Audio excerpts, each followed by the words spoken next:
All right, click the links to join the channel here over at subscribe. So I got a mailbox. You want to drop me a comic that I should take a look at. So these guys are all in the left wing's viewpoint, literally fascists. Their narrative, their narrative, their narrative takes a lot of cognitive dissonance to get on board, but they maintain it. And well, no, you don't understand. They're upholding and the supporting the word. Just like just shut up. Just go away. So the future is independent media. So what happened is the San Diego Comic Con. They're talking about mainstream soy entertainment becoming so toxic that you have to make your own entertainment, which, if you're interested in that, this is the absolute best time to jump on board in some capacity. So a bunch of people, I'll say loosely from the Comicsgate Fandom Menace YouTube community, had a panel at the SDCC, Chris Gore, Gary Buechler, Eric July, to talk about the future of independent creation and entertainment.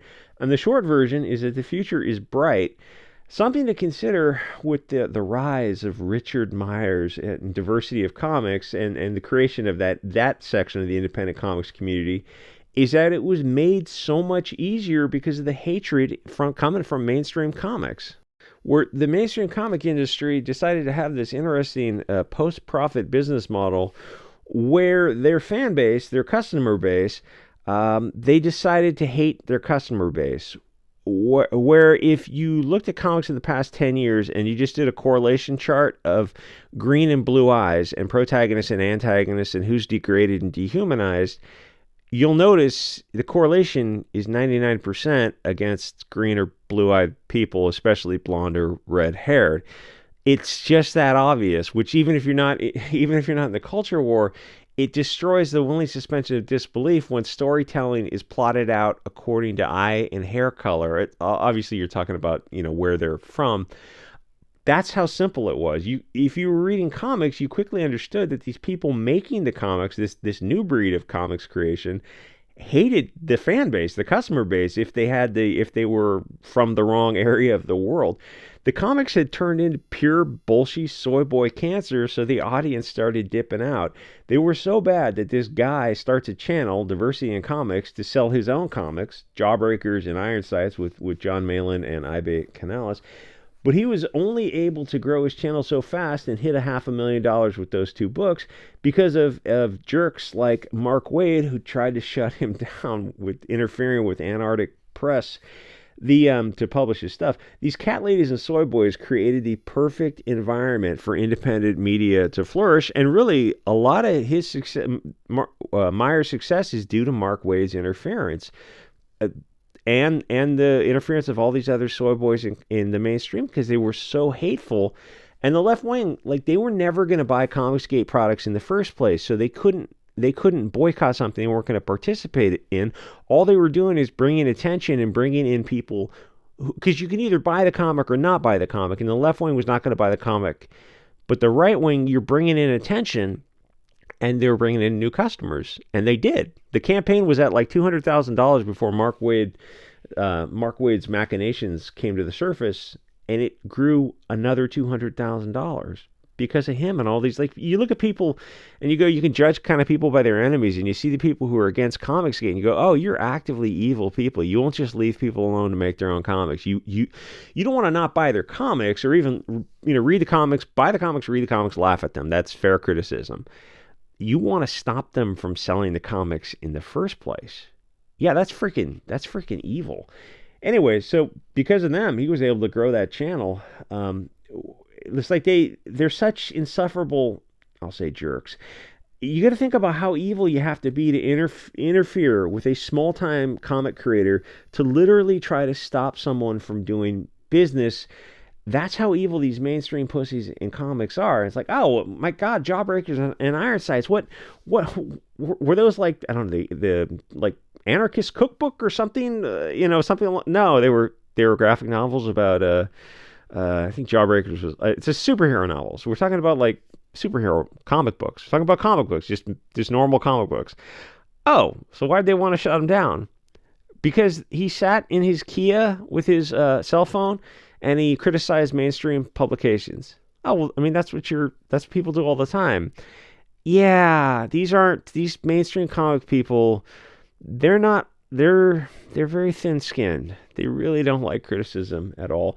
Anyway, so yeah, they're part of $1 billion industry, but each individual comic sells like crap. Outside of maybe the top half dozen, the Batman, Spider-Man type of stuff, it's kept alive as an IP farm to keep the movies going, which themselves are starting to. I'm sure Disney and Warner Brothers are looking at these movies and like, we're gonna have to turn this around because they are not selling like they used to. I mean, now they're having bombs, is what I'm trying to say, and if they had, because they went woke, and if they hadn't gone woke, they would just be printing money, and they're not. Like they're deliberately foregoing profits to push this bizarre globalist agenda. Anyway, Comicsgate was able to come along and sell $30+ graphic novels for several times what you'd pay in a store. When you consider the page count is usually 48 pages, and in a store page count is like could be 200 pages, and it's can be cost anywhere, $15 or something. But people wanted to support an alternative industry because the mainstream had become so full of these toxic, evil pussies. It's an amazing situation where the mainstream is doing half the work for you, where they openly hate their audience if you're of blue or green eyes, and if you want to write comics and you're not anti-white or anti-Christian or misandrist, those are the themes you'll see in mainstream comics. This is the perfect time to get involved. There's a huge audience out there who likes graphic novels. Eric July, who himself is a far-right Hugo Boss, he's an extremist. He's extremely extreme. He's one of those YouTubers who talks about pop culture, but in an extreme fascist manner. He talks about pop culture. Or not, if you're not crazy. And he made a comic, and he funded it from his audience. So let me explain the Nazi says what? Yeah, that's him. So let me explain the basic structure to this. People build YouTube, Rumble, Odyssey, BitChute channels, and they make videos of whatever they're interested. Usually it's going to be something in pop culture, comics, movies, which is where July made his videos. And he was very successful talking about pop culture. And all those channels that are like Nerdrotic and Geeks and all those kind of channels, they're so successful. They know what they're doing, but they're only possible because the mainstream is so bad. Which, if you follow the mainstream at all, you know what I'm talking about. So the thing is, you're talking about pop culture because you're interested in it, obviously, but you also kind of want to pre-select your audience for the books, the comics, the artwork that you're eventually going to sell to them. It might take a year, but eventually that's the goal for a lot of these channels. Not a channel like this. This is just for fun. But you start a small channel like this one, and you join the network of other people who are interested in this. But the difference is the right versus left, free speech versus canceling people division, because this crowd is a free speech crowd, which has now become a far right-wing, toxic, extremist viewpoint. Because fascism means free speech. Like, oh, that sounds awesome. Where can we sign? No, I don't understand. It's a bad thing. You're not going to make free speech a bad thing. I mean, it's fascinating that they choose to, like, that's an anchor, right? An anchor holding on to censorship and deplatforming. Like you got to admit that, like, you're content to hold that anchor, and all these other ideologies you have are attached to the rope, and the anchor's already overboard, and it's like you're just not going to let go of that. Anyway. So you start a small channel, and you join the network, and you just start growing your channel, and it's not that you can't interview or talk to left-wing people, it's that they won't even talk to you because they are terrified of being canceled because their own side has purity tests, and the left wing loves to cancel the left wing. It moves them upwards on the oppression hierarchy for some reason, and their cancellation of each other is so passive aggressive. You die of cringe when you see it.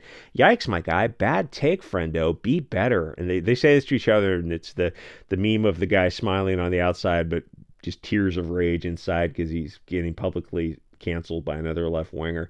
If a left winger goes to talk to Ethan Van Sciver on his live stream, they would be canceled. The Heather Antos would be outraged. It's like, why are you telling other people what they can do? If you don't like this guy doing an interview, just don't listen.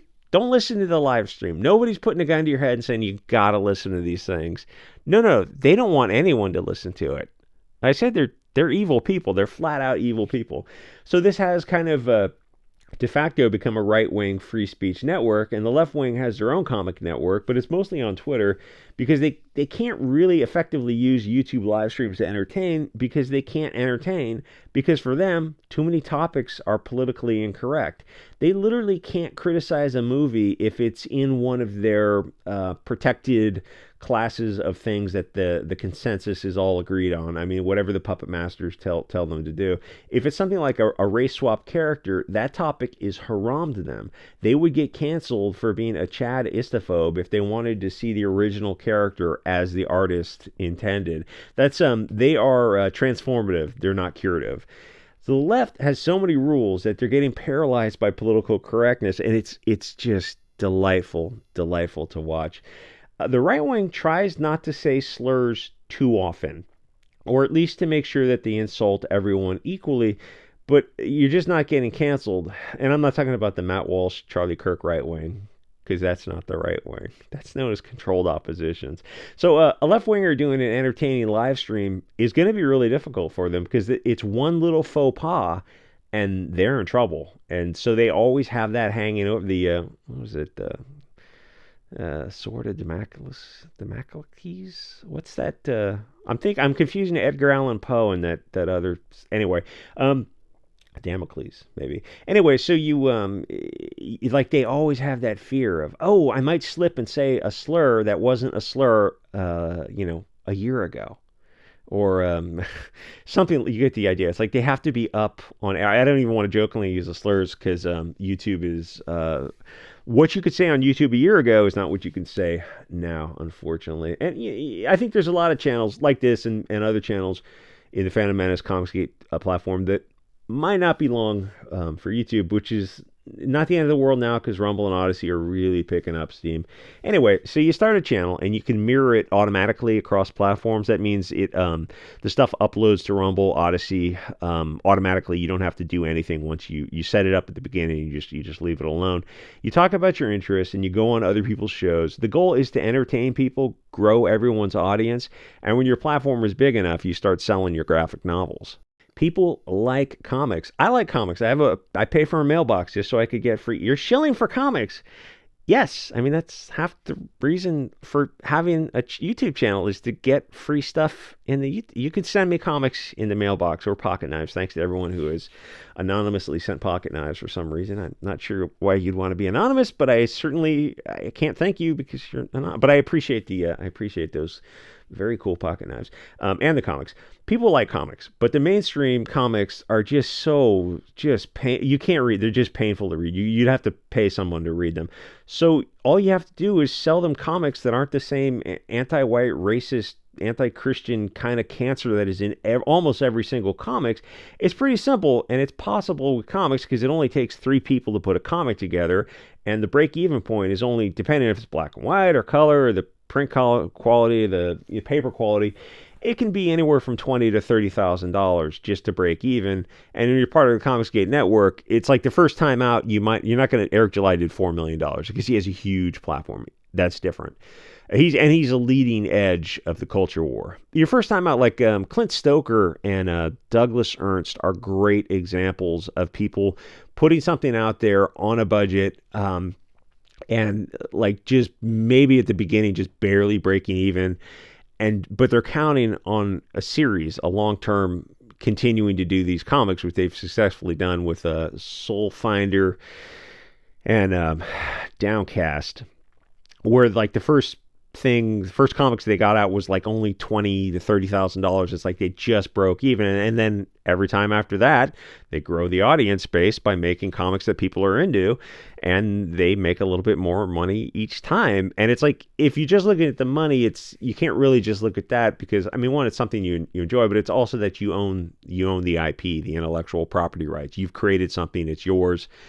You can do whatever you want with it, and you can continue to grow it in the future. That's the power of the Comicsgate network. And it's, I mean, you would think left wingers would look at something like Comicsgate. It's like, oh, small independent businessmen, and like they get triggered by every single friggin' thing.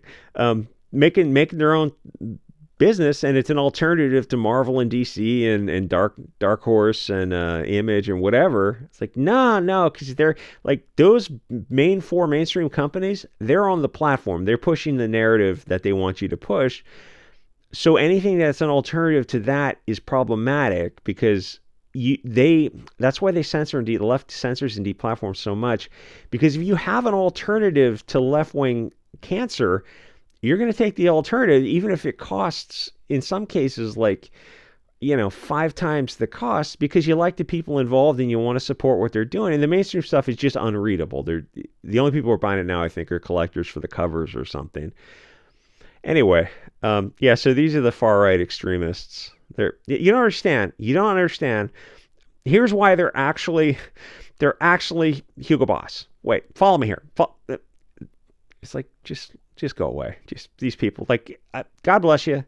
If you're a leftist and you really censorship, deplatform, and you have this worldview, okay, we're just gonna have to just leave Comicsgate alone. They're not gonna force you to read their stuff. I have a copy of Ilsum here. He's not going to go to your house with a 12 bore and say, read my comic. You don't have to read. You don't have to watch the shows. You don't have to listen to live streams if you're on the left. It's like you can just be on the left and buy your own left-wing comics. I mean, the left wing is selling their own graphic novels on Twitter. That one guy set up a website. I think it's called Zoop or something. If you're into that stuff, by all means, check it out. Some of them, if you're into mainstream comics, it's like nobody's telling you not to buy them. We're laughing at them. But, knock yourself out. Anyway, like, comment, subscribe, and I'll see you guys all next episode.